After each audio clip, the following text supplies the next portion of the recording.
যুদ্ধবন্ধে আলোচনার প্রস্তাব দেয়া হলেও ইউক্রেনের দিক থেকে বারবার তা ভেস্তে দেয়া হচ্ছে বলে অভিযোগ তুলেছেন রুশ পররাষ্ট্রমন্ত্রী সের্গেই ল্যাভরভ। জাতিসংঘের ৭৯তম সাধারণ অধিবেশন ঘিরে নিউ ইয়র্কে এক সংবাদ সম্মেলনে এ অভিযোগ তোলেন তিনি।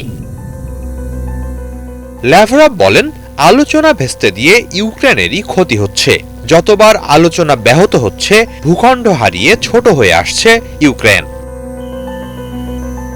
মিন্স্ক চুক্তি প্রত্যাখ্যান বা ২০২২ সালে ইউক্রেনের সমঝোতা আলোচনা ভেস্তে দেয়ার উদাহরণ টেনে ল্যাভরভ বলেন, ২০২২-এ যুক্তরাজ্যের তৎকালীন প্রধানমন্ত্রী বরিস জনসন ইউক্রেনকে যুদ্ধ চালিয়ে যাওয়ার পরামর্শ দেন। ইউক্রেন যদি এভাবেই চলতে থাকে, কালক্ষেপণের কৌশল খুঁজে তা সফল হবে না বলে সতর্ক করেন ল্যাভরভ। তিনি বলেন, যুদ্ধ বন্ধ করতে হলে মূল সমস্যাগুলো খুঁজে বের করে সমাধান করতে হবে। মূল সমস্যার একটি ইউক্রেনের ন্যাটোতে যোগ দেওয়ার প্রচেষ্টা। রাশিয়ার আপত্তির জায়গাগুলো স্পষ্ট, সেগুলোর সমাধান করার আহ্বান জানান ল্যাভরভ।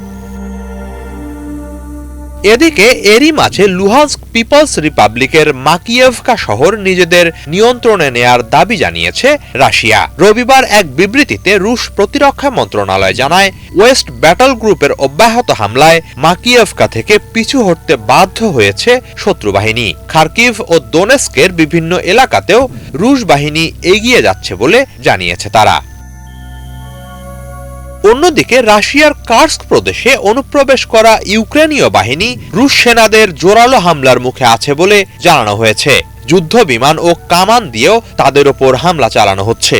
শেষ ২৪ ঘণ্টায় সেখানে ৪ শতাধিক ইউক্রেনীয় সেনা প্রাণ হারিয়েছে বলে জানায় রুশ প্রতিরক্ষা মন্ত্রণালয়। এছাড়া ৯টি সাঁজোয়া যান, রকেট লঞ্চার সহ অনুপ্রবেশকারীদের উল্লেখযোগ্য পরিমাণ গোলাবারুদ ধ্বংস করার কথা জানানো হয়েছে।